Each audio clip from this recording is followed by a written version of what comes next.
Scenario for you. Someone says, hey, I want to buy a car. You say, okay, you co-sign for it. And then all of a sudden you two break up and you're in some trouble. Well, David Aylor is here to help us out with all of our attorney questions today. How are you? I'm doing well. Good morning. Okay, so how many times have you heard that exact same thing happen? That or something very similar, basically where friends or boyfriend, girlfriend, that sort of thing, some sort of relationship, one person helps out another, the relationship sours. Next thing you know, you're caught in some sort of financial entanglement that you don't know how to get out of. Okay, so good way to put it, it sours. So what is your advice as a lawyer? I mean, I imagine that people that are married, they co-sign on things all the time. Absolutely. And that's okay. Of course, and and then obviously if they break up, then they're going to be going through the legal entanglements of court, and right. then that can be worked out that way.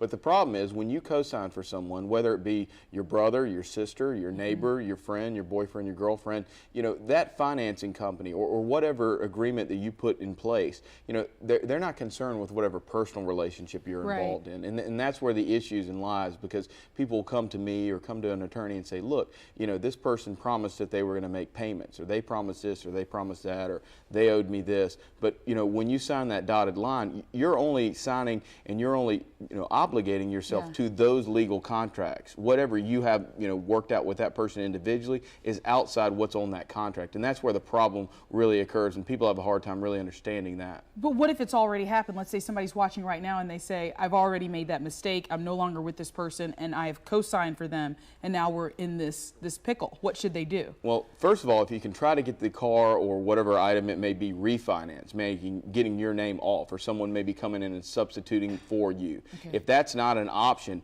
trying to have a secondary contract worked out between you and that person. A small claims court is something that can help as well. Mm-hmm. For instance, if you've end up being the person that has to be the one to pay it to keep your credit alive, mm-hmm. then going back against the other person that you signed for, in small claims court. Unfortunately, you're not going to be able to call that credit agency and say, hey, that's my ex-boyfriend or that's my ex-girlfriend, take me off that loan because we're no longer together. That's not their business. They don't care. Their business is to make money. You've legally obligated yourself to that loan. You're not going to be able to get it off due to some sort of personal entanglement. Yeah, and I was just going to say that this has happened to someone that I know. Not me, but someone that I know. Your friend. Oh, I know. Your friend.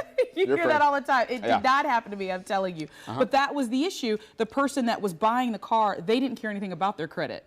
So when they broke up, they said, well, either you take care of it or, what did you end up doing? It was not me. All right.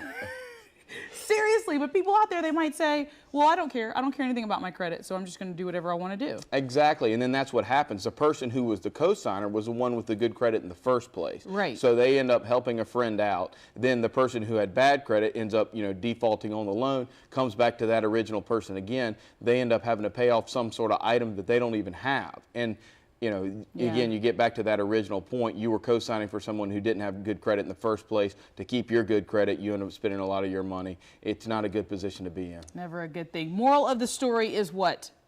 Be very careful what you sign and who you sign it for. Well, you know that now.